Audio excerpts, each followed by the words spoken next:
Alors, coucou vidéo, coucou tout le monde. Voilà, courte vidéo, vraiment très courte pour expliquer du coup les privates. Comme ça, il y aura un exemple concret de pourquoi private, pas private et de quel est vraiment, qu'est-ce que ça fait quand on private ou pas, du coup, les variables. Donc voilà, on va regarder notre code ici. Donc ici, j'ai tout simplement fait une action qui va nous permettre d'activer ou pas le reprivate de notre variable, hein. Donc du coup, on travaille toujours avec la même variable qui va être private ou non reprivate et on surveille notre variable tout à la fin. Donc ici, du coup, sur cette deuxième action, du coup, sur l'endroit où on va jouer sur le private, on a notre première variable qui est initialisée ici avec notre private et je l'ai nommé du coup, enfin je l'ai initialisé avec valeur 1. Voilà.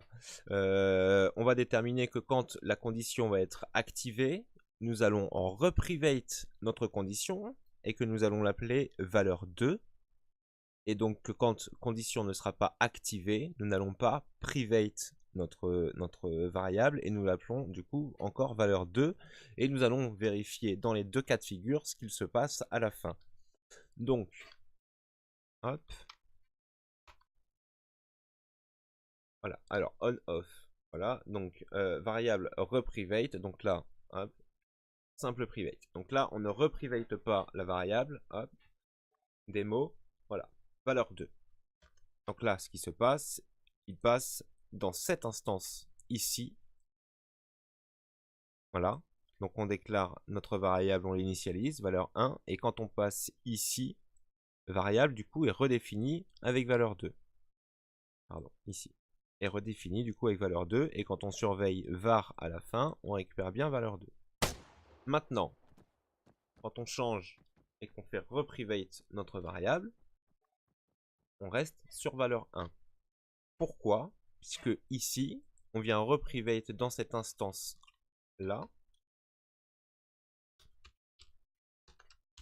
Sur cette instance ici, on vient reprivate variable. Ce qui fait que quand on sort de cette instance, hop, var qui était initialisé ici n'est pas impacté, sorti de notre instance.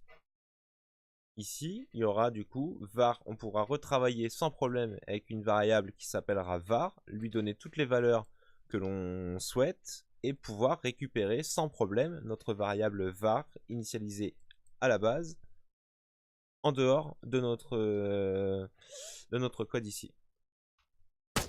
Voilà à quoi sert réellement un private. Et c'est pour ça qu'il est important de pouvoir private les variables du fait qu'elles peuvent être utilisées sur d'autres codes au préalable. Et on va tout de suite aussi défaire des idées comme quoi une variable locale ne pourrait pas passer d'une instance à l'autre. On peut tout à fait exécuter du coup une fonction dans laquelle serait appelée une variable locale. Admettons que je fasse da3f test, hein, hop, tac, et que je fasse int var directement, hop. Et du coup, là, je vais faire du coup déclarer var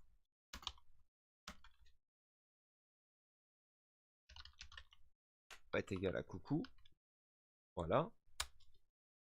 Et donc, ce qu'il y a pour effet, alors là, par contre, on va voir petit doute sur le fait que est-ce qu'elle va pas, oui, normalement oui. Donc là, on voit bien que ceci pourrait tout à fait être une fonction appelée à part et que ce soit du coup ça vraiment dans un autre script, hein, voilà, que vraiment on pourrait avoir un, enfin on va, ça c'est le contenu d'un autre script et là on va voir du coup que quand on initialise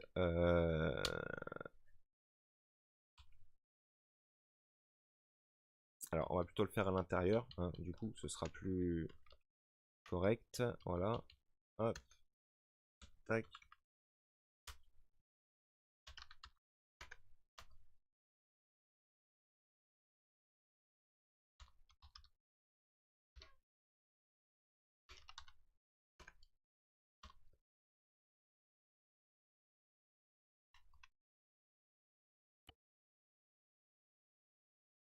Hop. Et voilà. On peut voir que du coup, ça pourrait tout à fait être appelé dans un autre script, hein. Ça pourrait être une autre fonction qui est déclarée vraiment dans un autre endroit. On aurait notre variable var qui, dans ce script-là, n'est pas initialisée, hein. À aucun moment, je ne déclare variable dans ce script. Mais comme dans l'instance avant variable est déclarée, et bien du coup, la fonction connaît var. Voilà, tout simplement. Voilà, fin de vidéo pour les privates. Bisous, ciao, à plus tard.